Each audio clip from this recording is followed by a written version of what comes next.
मैं अपने दोस्त के साथ एक मोहल्ले की सुनसान गलियों में चक्कर काट रहा था। हम मोटरसाइकिल पर थे। हमारा इरादा किसी मोटरसाइकिल वाले को ही लूटने का था, लेकिन गली इतनी सुनसान थी कि कोई भी मोटरसाइकिल और गाड़ी हमें आती नजर नहीं आ रही थी कि जिसे रोककर हम पिस्तौल दिखाते, उसे डराते धमकाते और कीमती सामान और पैसा उससे हथिया लेते। मुझे ये काम करते हुए लगभग 1.5 साल हो चुका था, लेकिन मेरा दोस्त अभी अनाड़ी था। उसे अभी कुछ ही दिन हुए थे, यही कोई हफ्ता 10 दिन। इसलिए रिवॉल्वर हाथ में पकड़ते हुए भी उसके हाथ कांपने लग जाते थे। अगर हम कहीं चोरी करते, किसी औरत का जेवर उतारते और अगर वो औरत रोने लगती तो मेरा दोस्त कहता, यार जाने दे, ये औरत तो मुझे शक्ल से ही मजलूम लगती है। उसकी इस तरह की बातों को सुनकर मैं उसे गुस्से से घूरने लगता। पिछले 4-5 दिन से मैं अलग अलग मोहल्ले के सड़कों की खाक छान चुका था, लेकिन 4-5 दिनों में मुझे नाकामी का मुंह ही देखना पड़ा था। कोई भी शिकार हमारे हाथ नहीं आया था। अब तो हमें कोई गाड़ी मोटरसाइकिल नजर नहीं आ रही थी, और अगर कोई आदमी काबू में आ भी जाता तब भी उसकी जेब से बिजली और गैस के बिल ही निकलते थे। 4 दिन में मैंने कुछ भी चोरी नहीं की थी। मैंने सोचा क्यों ना हम आज एक घर पर ही जाकर डाका डाल लें, कुछ ना कुछ तो निकलेगा। जिस इलाके में हम मौजूद थे वहाँ ज़्यादातर लोअर मिडिल क्लास घराने ही थे।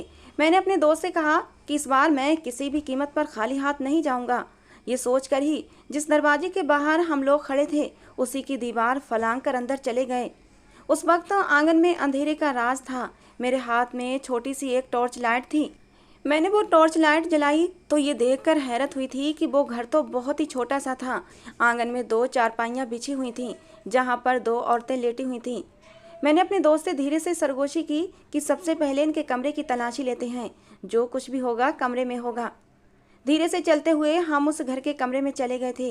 कमरे में एक पुराना सा पलंग पड़ा हुआ था और लोहे की अलमारी रखी थी, जिसमें चाबियां भी लगी हुई थीं। मैंने अलमारी खोलकर देखा तो बिल्कुल खाली थी। कपड़ों के अलावा वहाँ कुछ भी नहीं था। मैंने सारे कपड़े उठा उठाकर जमीन पर फेंक दिया था। एक एक चीज़ देख ली थी, लेकिन अलमारी में से कोई भी कीमती चीज़ नहीं मिली थी। ये देखकर मैं फिर से मायूस हुआ था, लेकिन मुझे अब गुस्सा भी आने लगा था। इसी तरह मैं दूसरे कमरे में भी गया। हर चीज़ तहस नहस करके रख दी थी, लेकिन एक फूटी कौड़ी भी नहीं मिली थी। अब तो मेरा खून गुस्से के मारे खौल उठा था। 4 दिन से एक भी चोरी नहीं की थी। पता नहीं लोगों में इतनी गरीबी क्यों छा गई थी। घर में कुछ था ही नहीं कि जिसकी चोरी की जाती। जैसे ही मैं कमरे से बाहर आया तो आंगन में चारपाई पर बैठी औरत को देखकर चौंक गया था। वो औरत लगभग 50 साल की उम्र की थी, जो चारपाई पर उठकर बैठ चुकी थी और आंखें फाड़े हमें ही देख रही थी। उसके बराबर में सो रही लड़की अब भी गहरी नींद में थी। 4-5 दिन से मैं नाकामी का मुंह देख रहा था। मुझे न जाने क्यों उस बुढ़िया पर गुस्सा आने लगा। मैं उसके पास गया। मैंने कहा, जल्दी से खड़ी हो और सोना चांदी पैसा घर में जो भी है लाकर मुझे दे दे। मेरे ऊंचा ऊंचा बोलने पर वो लड़की भी उठकर बैठ गई थी। शायद इस बुढ़िया की बेटी थी।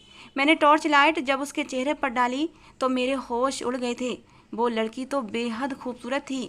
यूं हम दोनों को अपने घर में देखकर वो भी बहुत ज़्यादा डर गई थी। कम उम्र थी, 17-18 साल की लड़की थी। मैं धीरे धीरे कदम उठाता उस बुढ़िया के पास आया। जेब से पिस्तौल निकाल कर उसके सर पर रख दी। ये देखकर वो लड़की चीख पड़ी थी। कहने लगी, भगवान के लिए मेरी माँ को कुछ मत करना। मैंने उस बुढ़िया से कहा कि जल्दी से अपने घर में जो भी सोना चांदी पैसा है मुझे लाकर दे, वरना मैं तुम दोनों को गोली से उड़ा दूंगा। मेरी बात सुनकर बुढ़िया रोने लगी। कहने लगी, बेटा मेरे पास कुछ नहीं है, हम तो खुद गरीब लोग हैं, बड़ी मुश्किल से अपनी रोजी रोटी का इंतजाम करते हैं। जो कमाते हैं वो रोज ही ख़त्म हो जाता है। मैंने कहा, खबरदार, जो तूने मुझे अपनी गरीबी के दुखड़े सुनाने शुरू किए, मैं खाली हाथ तेरे घर से हरगिज नहीं जाऊंगा। मैंने पिस्टल उस बुढ़िया औरत के सर पर तानी हुई थी और वो लड़की ये देखकर बहुत ज़्यादा डर चुकी थी। डर के मारे थर थर काँप रही थी, साथ ही साथ रो भी रही थी। वो औरत कहने लगी, मेरे पास कुछ नहीं है। मैंने पिस्टल के बटन पर उंगली रखकर दबाना शुरू ही की थी कि तभी वो लड़की अचानक से हाथ जोड़कर मेरे सामने आ गई। कहने लगी, भगवान के लिए मेरी माँ को कुछ मत करना, मैं देती हूँ तुम्हें सोना भी और पैसे भी। ये सुनकर मैंने हैरत से उस लड़की को देखा था। वो लड़की तो बहुत ही डरपोक थी, बहुत घबराई हुई थी और इस हालत में उसका हुस्न देखने लायक था। मैं न चाहते हुए भी उसे ही देखे जा रहा था। पूरे घर की तलाशी तो मैं पहले ही अच्छी तरह ले चुका था। घर में कुछ भी न था, फिर वो कहाँ से मुझे सोना चांदी देती। मैं तो बस उस औरत को परेशान और डराने की कोशिश कर रहा था। ताकि अपना डर और खौफ फैलाकर वहाँ से चला जाऊं। मैंने पिस्तौल औरत के सर से हटाई और उस लड़की के पास जाकर खड़ा हो गया। मैंने कहा, चलो मेरे साथ। तुमने जेवर और पैसा आखिर कहाँ छुपा रखा है? मुझे लगा वो लड़की मुझे कमरे में लेकर जाएगी, लेकिन वो मुझे कमरे में लेकर नहीं गई थी, बल्कि मुझे आंगन में लगे एक पेड़ के नीचे लेकर आ गई और एक जगह बैठकर मिट्टी खोदने लगी। ये देखकर मेरी अक्ल हैरान हुई थी। उसने कहा, पैसे छिपा रखे थे मैंने यहीं इसी जगह पर। उसने जल्दी जल्दी एक गहरा सा गड्ढा खोदा और फिर 10,000 रुपये उस गड्ढे से निकाल कर मुझे देने लगी। साथ में सोने की एक चैन और एक अंगूठी भी थी, वो भी उसने मेरे हाथ पर रख दी। मैं उसे ही देख रहा था। उसके हाथ बेहद दूधिया थे, खुद भी दूधिया रंगत की मालिक थी। उसके चेहरे के नक्श भी बहुत हसीन थे। इस वक्त वो मिट्टी खोदने में इस कदर बिजी थी कि उसे अपने दुपट्टे का भी होश नहीं था, जो उतरकर उसकी गोद में गिर चुका था। मेरी नजरें थीं कि उससे हटने को तैयार न थीं। न जाने क्यों मेरा दिल उस लड़की पर बेईमान सा हो चुका था। हालांकि मैं खुद शादीशुदा था, मेरी पत्नी थी, मेरी एक बेटी थी। चोरी करना मेरी मजबूरी थी और वो थी मेरी गरीबी। फिर मैं जब घर पर फाके होने लगे तो मैं हर जायज़ नाजायज़ तरीके से कमाना शुरू कर दिया था, क्योंकि दिन भर की मेहनत मजदूरी के बाद भी मैं इतने पैसे घर नहीं ला पाता था जिससे अपनी पत्नी और अपनी बच्ची का पेट भर सकता। और एक दिन की चोरी हमें इतना दे जाती थी कि हम हफ्ता भर बैठकर आराम से खा पी सकते थे। मेरी पत्नी ने आज तक मुझसे नहीं पूछा था कि मैं ये जो कुछ कर रहा हूँ जायज़ कमाई है या फिर नाजायज़। वो तो मेरी जेब से पैसे निकालती, नई नई चीज़ें घर के लिए ले लेती थी। मेरे घर में बहुत जल्दी एसी, फ्रिज, यहाँ तक कि नया फर्नीचर सब कुछ आ चुका था। मैंने चोरियाँ लगभग 1-1.5 साल पहले शुरू की थीं, लेकिन कभी किसी औरत की तरफ गंदी नज़र से नहीं देखा था। लेकिन ये सच है कि उस लड़की के हुस्न पर मैं मर मिटा था। उस लड़की ने सब कुछ निकाल कर मेरे हाथ में रख दिया था। कहने लगी, बस अब और कुछ नहीं है हमारे पास।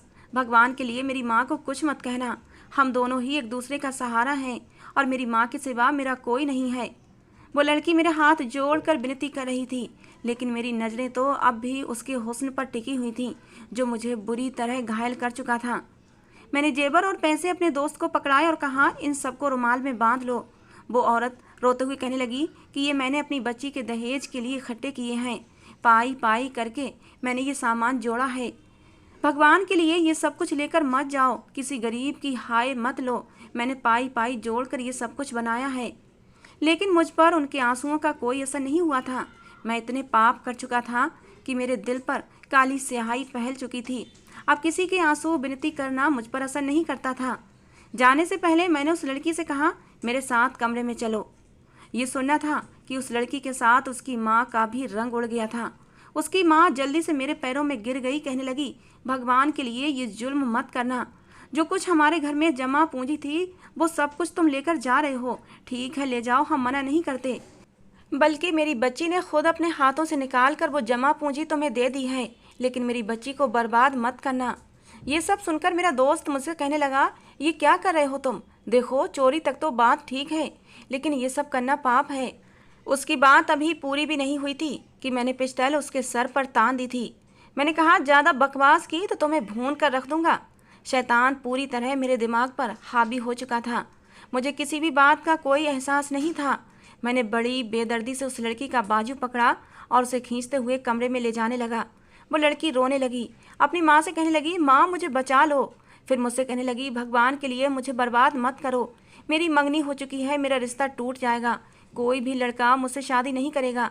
भगवान के लिए मेरी इज्जत पर दाग मत लगाओ।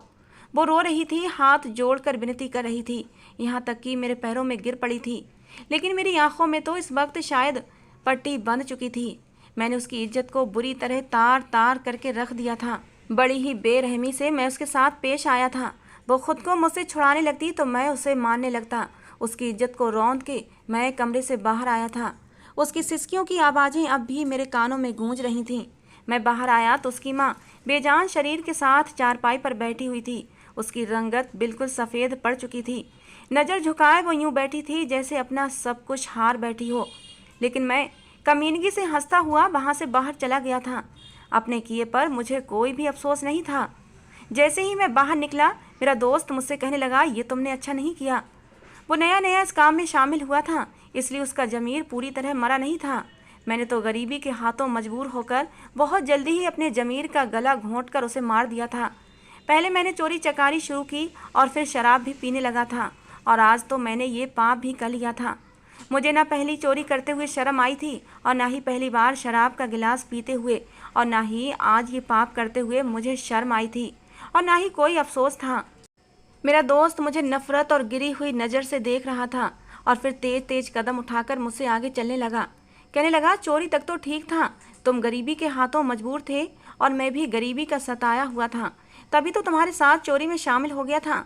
मगर हमारे उसूलों में ये कहीं भी नहीं लिखा कि हम किसी औरत की इज्जत तार तार करें। उस लड़की की इज्जत खराब करते हुए तुम्हें जरा भी शर्म नहीं आई। तुम्हारी जमीन ने तुम्हें ललकारा नहीं, क्योंकि तुम भी तो बेटी और पत्नी वाले हो।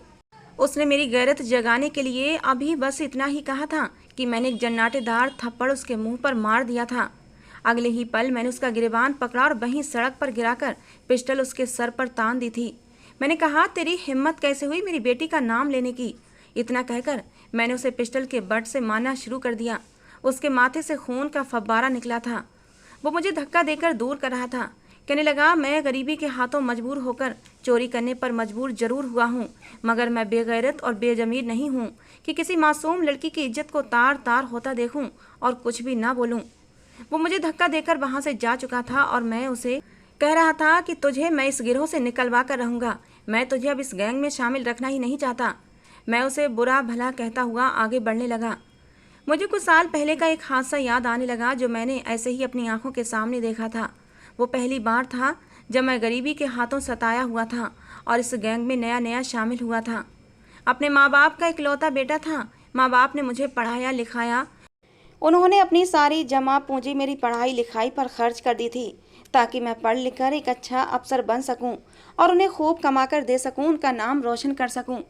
जब मैंने पढ़ाई पूरी कर ली तो डिग्री लिए हर कंपनी में जाकर इंटरव्यू देने लगा, मगर जहां भी जाता मुझसे ज़्यादा पढ़े लिखे और पहुंच वाले लोग वहां मौजूद होते थे। हर जगह सिफारिश काम आ जाती थी। मुझे हर जगह ये देखकर मायूसी होती है कि कहीं मैं यहाँ भी रिजेक्ट ना हो जाऊँ। मुझे पहले ही वहाँ पहुँचे हुए लोग मौजूद होते थे। कुछ लोग मेरे जैसे भी होते थे जो मायूसी भरी बातें करते थे। कहने लगते, ये तो सारा सिफारिश का काम होता है। हमसे कम ग्रेड लेने वाले लड़के की अभी अभी हमारे सामने ही सिफारिश आई है। ये लड़का उस नौकरी के लिए सेलेक्ट कर लिया जाएगा। अब हमारा यहाँ रुकने का कोई फ़ायदा ही नहीं। फिर भी किस्मत आजमा लेते हैं, मगर हमें विश्वास है हमारी नौकरी नहीं लगेगी। हर तरफ सिफारिश का राज था। मैंने कई जगह नौकरी के लिए अप्लाई किया, मगर कोई ख़ास रिस्पॉन्स ना मिल सका। मेरे माँ बाप बूढ़े हो चुके थे। मेरे पापा दिन रात मेहनत कर करके बिस्तर पर जा लगे थे। एक वक्त वो भी आया जब मेरे बाप बीमारी की हालत में ही इस दुनिया से चले गए और अकेली मेरी बूढ़ी माँ रह गई। माँ ने अपना जेवर बेचा और मुझे दुकान खोलने के लिए कहा। मैंने किराने का एक स्टोर खोल लिया था। उन्हीं दिनों मेरी माँ ने मेरी शादी करवा दी थी। मेरी पत्नी बड़ी ही अच्छी लड़की थी। पढ़ी लिखी नहीं थी, इसलिए ज़्यादा समझ नहीं रखती थी, मगर उसने बच्ची की परवरिश बहुत ही अच्छी की थी। एक दिन बीमारी की हालत में मेरी माँ भी चली गई। मैं इतना नहीं कमा पाता था कि अपनी माँ का अच्छे से इलाज करवा पाता। दिन ब दिन डिप्रेशन और टेंशन ने मुझे जकड़ रखा था। एक दिन जब मैं सुबह सुबह उठकर दुकान जाने लगा तो मेरे होश उड़ चुके थे, क्योंकि मेरी दुकान का ताला टूटा हुआ था। जब दुकान का शटर खोल कर देखा तो मेरा पूरा शरीर कांप उठा था, क्योंकि दुकान पूरी खाली पड़ी हुई थी। एक सिक्का भी मेरी दुकान में मौजूद न था। सारा सामान चोरी हो चुका था और मैं कंगाल हो गया था। चोर मेरी दुकान पर हाथ साफ करके जा चुके थे। सारा सामान भी ले गए थे। दुकान का किराया मेरे सर पर उधार था। मेरा सब कुछ खत्म हो चुका था। मेरे हाथ में एक पाई भी नहीं बची थी। मैं घर पर पड़ा रहता, कोई काम धंधा था नहीं। जैसे तैसे करके मैंने खुद को संभाला था और दुकान का किराया चुकाया। सोचने लगा, आखिर अब क्या करूं? घर में फाके पड़ने लगे थे। ऊपर से बिजली का बिल और गैस की कीमतें दिन ब दिन बढ़ती जा रही थीं। कुछ समझ नहीं आ रहा था कि करूं तो क्या करूं। तभी मेरी मुलाकात एक आदमी से हुई थी। मुझे सड़क किनारे मायूस बैठा देखकर वो मेरे पास चला आया था और जब वजह पूछने लगा, मैंने उसे बताया कि मुझे नौकरी दिलवाने की कृपा करें, मैं बहुत मुसीबत से गुजर रहा हूँ। मेरी हालत को देखते हुए उसने मुझे नौकरी दिलवाने का वादा किया था और फिर अपने साथ ले गया। लेकिन मुझे पहले ये नहीं पता था ये लोग मुझसे क्या काम करवाएंगे। वहाँ जाकर मुझे पता चला कि ये लोग मुझसे चोरी चकारी करवाना चाहते थे। मेरा ज़मीर फ़ौरन जाग उठा था। मैंने मना कर दिया।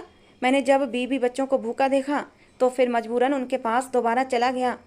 मैंने कहा कि मैं भी छोटी मोटी चोरी कर लिया करूँगा, मगर इससे बड़ा पाप कभी नहीं करूँगा। वो लोग मान गए थे। मेरी पहली चोरी थी जब मैं उनके साथ एक घर में गया था। उन्होंने वहाँ एक लड़की के साथ ऐसे ही जुल्म किया था जैसे आज मैंने किया था। मैंने ये जब मंजर देखा था तो उन्हें गाली गलौज देने लगा था और घर से निकल आया।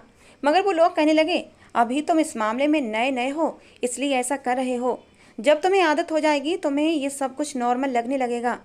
और फिर वाकई मुझे इन सब चीज़ों की आदत हो चुकी थी और आज पहली बार मैंने ये सब कर भी लिया था। मैं बहुत खुश था। एक तो उस खूबसूरत लड़की के साथ रात रंगीन की थी, ऊपर से मेरे हाथ में 10,000 रुपये, सोने की एक चैन और सोने की अंगूठी भी थी, जिसे देख देख कर मैं खुश हो रहा था। मैं वो सामान लेकर अपने घर की तरफ बढ़ रहा था कि सुबह जाकर चोरी के सामान में से 10% सरदार को दे दूंगा, क्योंकि हम अपनी चोरी का सामान का 10% सरदार को दे दिया करते थे। लेकिन सरदार का फ़ोन आ गया। सरदार ने हम सबको अभी रात को ही अपने पास बुलाया था। कहने लगा, आज महीने का पहला हफ्ता है और हमेशा की तरह तुम लोगों ने जो भी कमाया है उसका 10% सरदार के पास रखोगे। मैंने भी जो कमाया था वो लिया और सरदार के पास चला गया। यह हमारा एक खुफिया अड्डा था जहाँ पर इस वक्त हम 20 लोग मौजूद थे, जो अलग अलग गिरोह की शक्ल में लोगों के घरों में चोरियाँ किया करते थे। मैंने आज जो कुछ कमाया था उसमें से कुछ हिस्सा सरदार को दे दिया था। सरदार देखकर खुश हुआ था। जब मैंने घड़ी में समय देखा तो काफ़ी देर हो चुकी थी। रात के 3:30 बज रहे थे। मैंने जल्दी से मीटिंग को ख़त्म किया और फिर घर की तरफ जाने लगा। न जाने क्यों मुझे आज कुछ अजीब सा महसूस हो रहा था, जैसे कुछ गलत होने वाला है या फिर हो चुका है। इस बात में कोई शक नहीं था, आज मैंने जो कुछ किया था वो आज से पहले कभी नहीं किया था। चोरी चकारी, मार, लूट, शराब और सिगरेट तो जैसे मेरे लिए आम बात थी, मगर जो कुछ मैंने आज उस मासूम और कम उम्र लड़की के साथ किया था इससे पहले नहीं किया था। मैंने अपने दिल को समझाया, शायद ये घबराहट इसी वजह से है। मैंने अपना सारा ध्यान अपनी पत्नी और अपनी इकलौती बेटी रिया की तरफ लगा लिया। मैंने कुछ पैसों से अपनी बेटी रिया के लिए सामान खरीदा और कुछ पैसों से सामान अपनी पत्नी के लिए भी खरीद लिया था। ये मुंबई शहर था और यहाँ पर दुकानें रात गए तक खुली रहती थीं। मैं खुशी खुशी वो सामान लेकर घर की तरफ बढ़ने लगा। मैंने जैसे ही घर के बाहर कदम रखा तो मेरे पूरे शरीर में एक कपकपाहट सी दौड़ गई थी। दिल की धड़कनें इस कदर तेज हो गई थीं, ऐसा लगता था अगर दरवाज़ा खोल दिया तो न जाने क्या कयामत टूट पड़ेगी। मैंने जैसे ही दरवाजे की कुंडी को खटखटाने की कोशिश की तो मेरी जान निकल गई थी, क्योंकि दरवाजे की कुंडी तो कटी हुई थी। ये स्टील का दरवाज़ा था और मैं हैरत से उस मजबूत दरवाजे की कुंडी को देख रहा था, जिसको बड़े ही माहिर तरीके से किसी हथियार से काटा गया था। क्यों, कैसे और किसने, समझने में मुझे कुछ ही पल लगे थे। मैंने कांपते हुए पैरों के साथ घर के अंदर दाखिल हुआ था। मेरी नज़रें ज़मीन पर गड़ी हुई थीं। सर उठाकर घर का जायजा लेने की तो हिम्मत ही नहीं थी। ऐसा लगता था अगर आज मैंने नज़र उठाकर देख लिया तो मेरी पूरी दुनिया तबाह हो जाएगी, मेरा सब कुछ बर्बाद हो जाएगा। पैरों में मेरे जैसे मनो पत्थर बांधे जा चुके थे। मैंने अपने हवास ठीक किए और गहरी सांस लेकर ऊपर उठाकर अपने सर को देखा था। पूरे घर में खामोशी छाई हुई थी। मैंने आसपास देखा, कोई भी नज़र ना आया। मुश्किल से कदम उठाता हुआ अंदर लॉन्ज में दाखिल हुआ था। अभी लॉन्ज में कदम रखा ही था कि सामने का मंजर देखकर मेरा दिल ऐसा लगा किसी ने सीने से निकाल दिया हो। लॉन्ज की हर चीज़ बिखरी हुई पड़ी थी, आसपास गिरी पड़ी थी, सामान टूटा फूटा पड़ा था। मैं उस गिरे हुए सामान को देखता हुआ आगे बढ़ने लगा।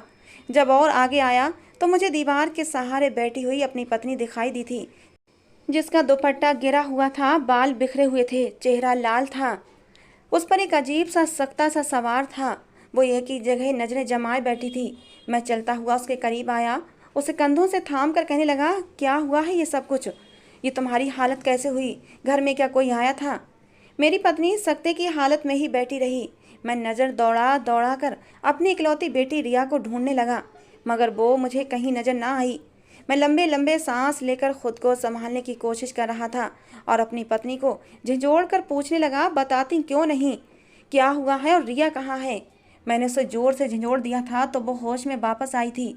जब उसने मुझे अपने पास देखा तो उसके होश बहाल हुए थे। रोते हुए चीखते हुए कहने लगी, सब कुछ ख़त्म हो गया। वो मुझे बताने लगी कि कुछ घंटे पहले जब रिया और मैं सो रहे थे तो घर में चोर आए थे। वो सब कुछ चुरा कर ले गए। हमारे पास उन्होंने कुछ भी नहीं छोड़ा, हमारा सब कुछ ले गए। हम किसी भी काबिल नहीं रहे। जब मैंने ये सुना तो मेरे पैरों की ज़मीन निकल चुकी थी। ये वही समय था जब मैं किसी और के घर में डाका डाल रहा था। मेरी पत्नी रो रही थी और अपने बाल नोच रही थी। सदमा मुझे भी था, मगर मुझे मेरी बच्ची की चिंता सता रही थी। वो मुझे कहीं भी नज़र नहीं आ रही थी। मैंने उसे कहा, रिया कहाँ है? मुझे रिया कहीं भी नज़र नहीं आ रही, कहाँ है वो? पत्नी ने जब ये सुना तो उसे एक बार फिर से सख्ता हो चुका था। उसने मुझे कोई जवाब नहीं दिया और मुंह में दुपट्टा रख कर जोर जोर से रोने लगी। मेरा दिल तो जैसे किसी ने सीने से निकाल लिया था। मैंने चीख कर पूछा, बताती क्यों नहीं, रिया कहाँ है?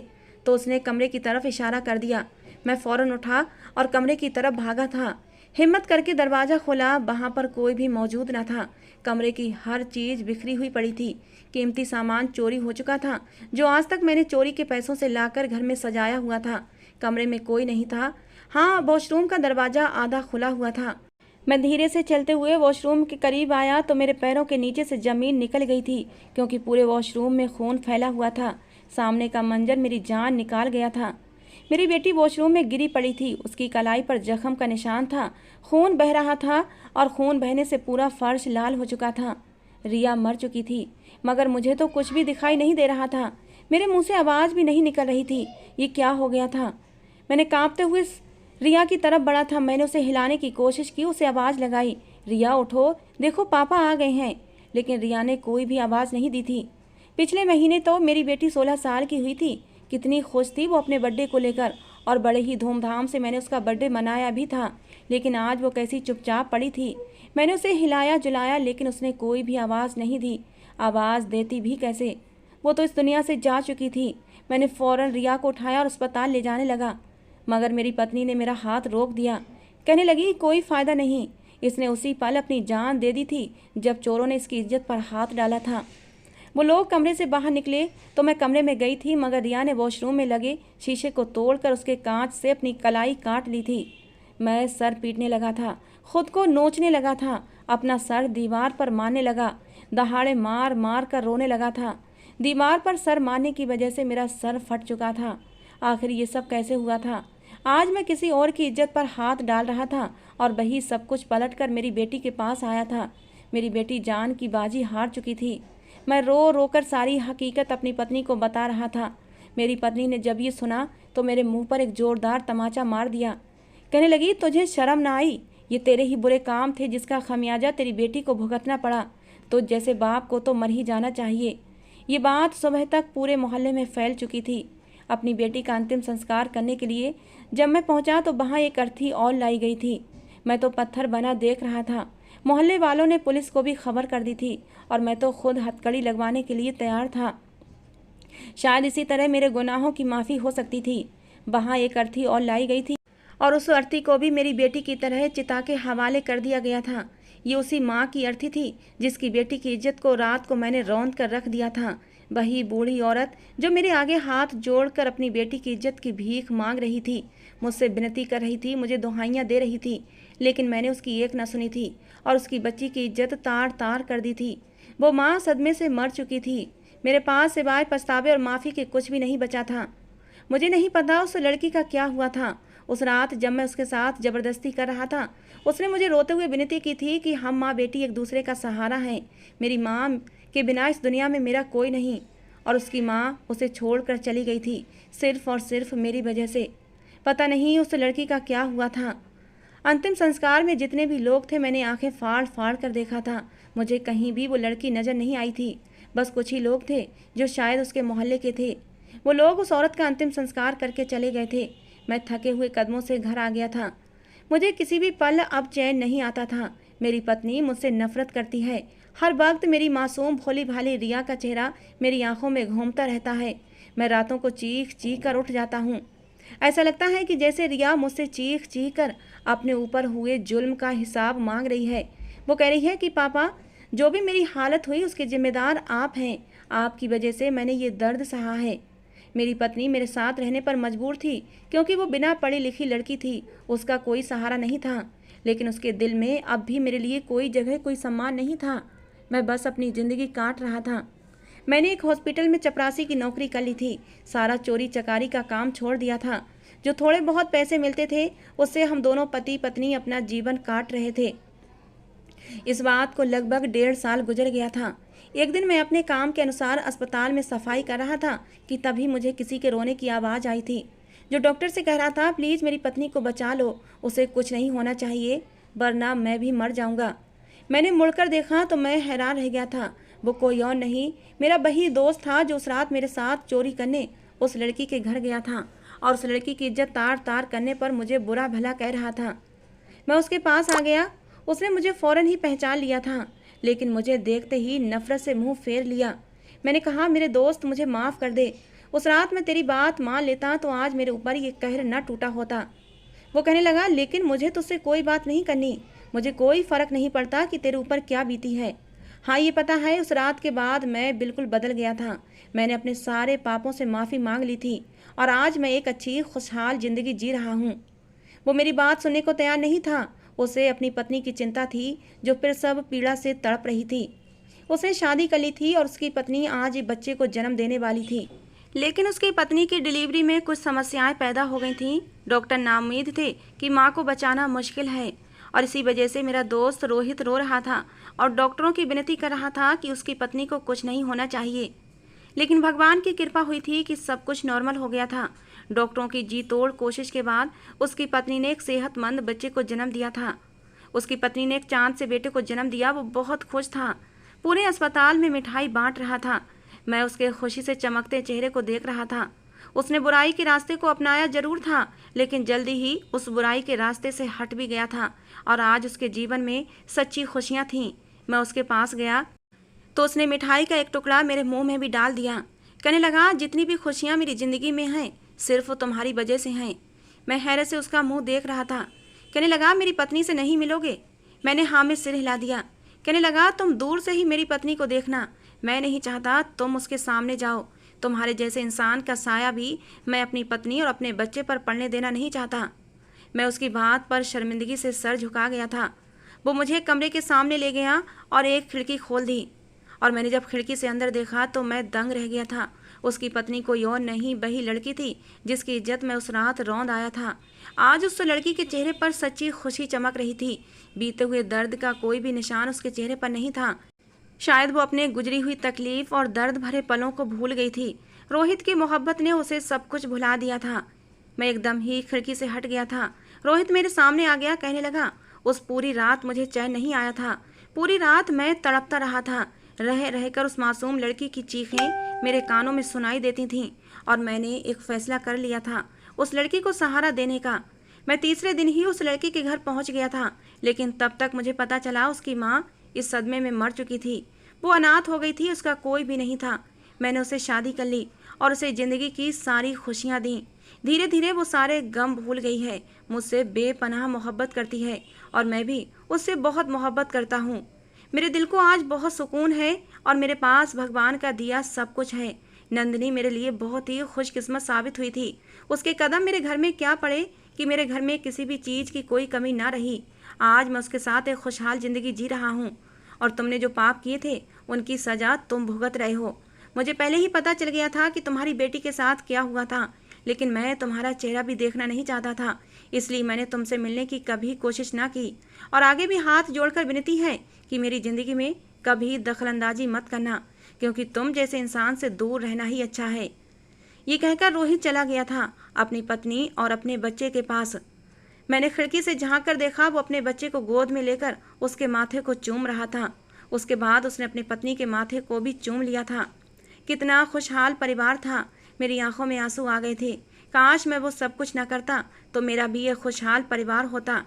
मैं थके थके कदमों से अपने घर वापस लौट आया था, जहाँ मेरे लिए कुछ भी नहीं था सिवाय मेरी पत्नी की नफरतों के। दोस्तों, आज की हमारी ये कहानी कैसी थी ज़रूर बताना। पसंद आई हो तो प्लीज़ लाइक करना। रोज़ एक नई कहानी सुनने के लिए हमारे चैनल को भी सब्सक्राइब करना।